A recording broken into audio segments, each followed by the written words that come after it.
The invasion force sailed to the Fire Nation in the night. Meanwhile, the Fire Nation army was also well prepared. So, when we marched up to the great gates of Zulon, it wasn't surprising to see the Fire Army meeting us. At first, my father offered us an ultimatum: surrender or be destroyed. I, however, said, if this is our destruction, at least I'll go out with real honor. And so the battle had begun. It was the largest and most epic battle fought between nations. Comet-powered firebenders versus the army of the other nations. But while the armies were fighting it out on the ground, Aang was going to go fight my father, and Sokka, Toph, and Suki were going to fight the balloons. Katara and I went in to confront Azula, though. "So, Zuzu," said Azula as obnoxious as ever, "come back to take your birthright?" "Yeah," I said, "and I won't give it up without a fight." "So be it. Our last Agni Kai." And then I took off my shirt and the battle began. Azula was the better lightning bender, but I was the wiser of us and more determined.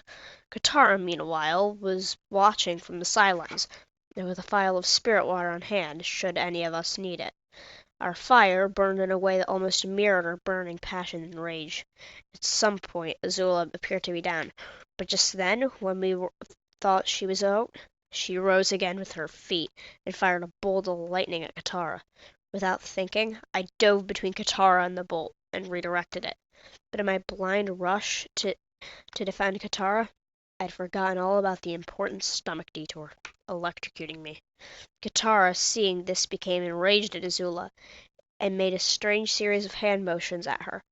The instant Katara did so, however, Azula began making strange and erratic movements. She was like a puppet being played with like a child. But I recognized this instantly. Bloodbending. But I could see that Katara was becoming so lost in her pursuit of vengeance for what she thought was my death, that she started to lose herself. So I simply muttered, "Katara." At this, she turned back to me to see I was still alive, and decided to use the spirit water to save me. Unbeknownst to her, Azula was sneaking up behind us to incinerate us both. But as soon as I saw she was going to strike, I called out, "Look out!" And Katara turned around and trapped Azula in a massive wall of ice. But while all this was going on, Aang was facing my father. "So," said Ozai as he arrived to face Aang, "you think you can bring me down, child?" Aang said, "Yes, this is the end of your path of destruction." "So be it." And the battle had begun. Their duel was one for the ages, with comet-powered fire scorching the battlefield, as Aang tried to work the elements to his advantage.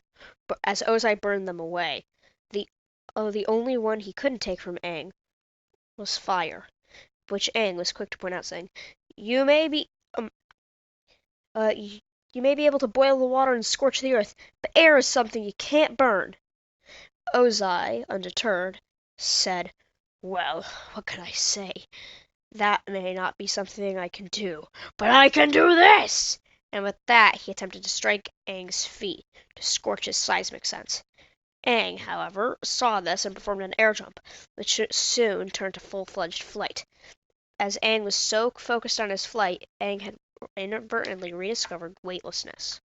With this now on the field, Aang then said to the Fire Lord, "All of me?"